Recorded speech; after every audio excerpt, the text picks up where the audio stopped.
Okay, so this is just a little introduction to Solidworks and what you can do with it. So I'm going to show you a couple of tools. Here's one that I've just quickly made, which you're then going to try and make something like this, just trying out all the tools in different shapes. Solidworks is a 3D program that allows you to design and draw in 3D.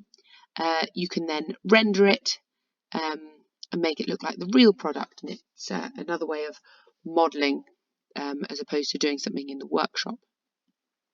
So when your Solidworks opens, you will get faced with a box that says part, assembly or drawing.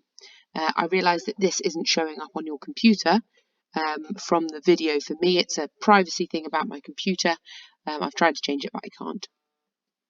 So what you're first of all going to do is you're going to choose part. Don't worry too much about the assembly and drawing right now. We'll move on to them later. So you can just double click on part and you will be faced with an empty workspace just like mine. So before we do anything, I'm going to explain to you how you start a drawing. On the left hand side over here, we have front plane, top plane and right plane. And that's basically asking you, which way would you like to draw your object from?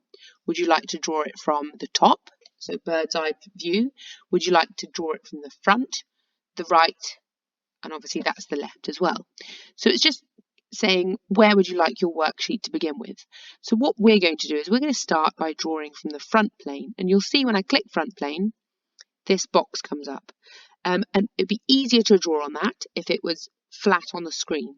So if you press your space bar, you'll see it turns into a little box here. So if you click on this front box, where you can see is the front, you then have your plane in front of you that you can draw on. You can zoom in and out with the scroller on your mouse. And if you have a look, it's quite tricky sometimes. Some people get a bit complicated with the scrolling in and out, but your scroller will scroll towards your arrow, towards your cursor. So wherever your arrow is, that's where you're going to scroll towards. So what we're going to do first is we're going to just draw a cube. If you go up here, you've got features and sketch, and they're the only two we're going to use at the moment. If you think of sketch as our kind of 2D working drawing, so we could draw rectangles, squares, circles, lines.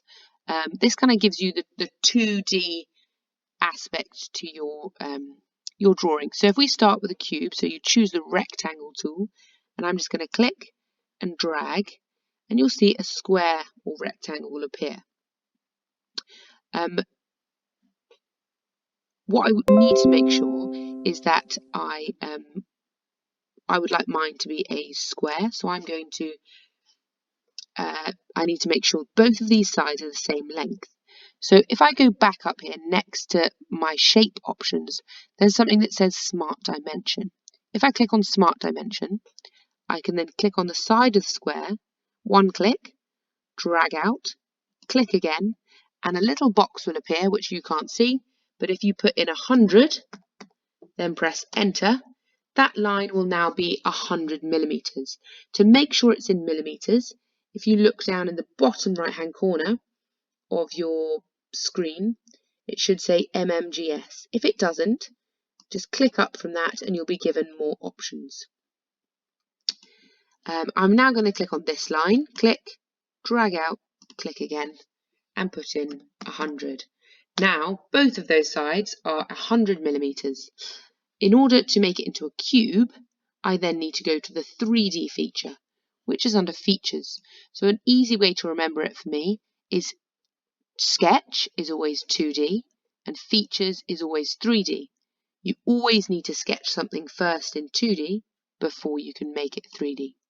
So I've got my square, I go to features and I say extrude 100. I'm going to put that in so that I've got a proper cube, enter, and then I can tick and you'll see that I've got a cube. Now to turn that cube around and look at it from different angles, if I press my scroller down, I can click it in, and I can actually then turn my cube around and look at it from different angles. I can zoom in and out and have a look all around my cube. So once you've done that, I'm going to teach you a couple more things that you can do, and then you can play around with it yourself and add some extra things. So just like the beginning, when we chose front plane, top plane or right plane, we now need again to choose something to draw on. And so what we're going to do is we're going to choose a side that we would like to draw on. So any of those sides, if you click it, it'll turn blue. If you then press spacebar, I can then choose, because I've chosen the top one, I'll choose that top one, and it will make it flat for me to draw on. So I can now go to sketch. Like I said, you always need to go 2D before you go 3D. And I'm going to choose the rectangle. I'm going to draw a rectangle up here. And you'll see, if I just show you, I've basically drawn on top of my cube there. And what I'm going to do with that, just like before when we extruded, I'm going to extrude that square, so features, extrude boss base. I'm going to extrude that by 20 mil, so 20, enter, tick. And you'll see I've now got a little cube extruded on top. Okay, and what I might do again is I'm going to click on the same side, make it flat, so normal 2, and I'm actually going to put on 3 more squares. You could put some smart dimensions in if you wanted. And I'm going to extrude them. This time I'm going to make them 10 mil, so 10, enter, and tick. You can have a look. I've then got some more cubes on top of my cube. I'm then going to choose another side. This side I'm going to show you a different tool. So on here I'm going to go back to sketch. This time I'm going to put some circles. Obviously you could do any shape. I'll do a circle there. We'll do some little circles and a bigger circle. And actually what I could do, maybe I'll try another tool just to get another funky shape here.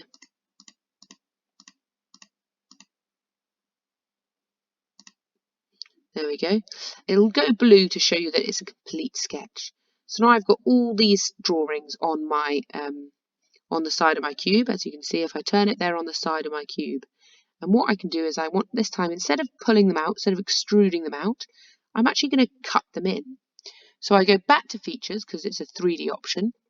And instead of extruding, I'm going to go over here to extrude cut, which means it will cut it away.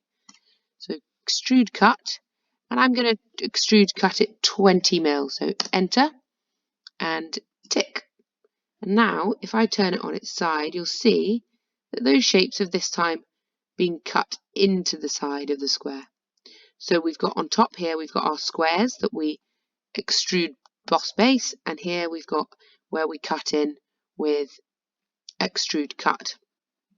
Okay, there are a couple more things on here which I'm going to show you, and then you can have a go at it yourself. So some more fun tools that you could use are over here we have something called fillet. If you click on fillet, what we're going to do is basically curve the corners, the edges of the box. So if I click there and then I click that edge, can you see it'll give me a preview, because I've got full preview clicked down here, of the corner. If I change the size here, you'll see it'll go up or down. So you can put in a diameter or a radius of the fillet that you want. So I'm going to put 20 mil and tick, and you'll see I can then get a curved corner. There's a couple other options on there. So if you choose any of these fillet types, you could have a little play around with them. But also, if you go down from fillet, you can also choose chamfer, which is similar, but instead of getting a rounded corner, I click on this one, you'll see you'll get a straight edge corner. Okay, so instead of rounding it, I've got a flat edge. You could decide that you wanted to make the whole thing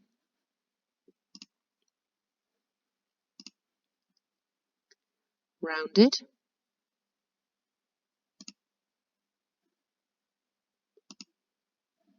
And tick. And have all those drawings, all those corners rounded. Again, it's starting to look a little bit more kind of fluid. So,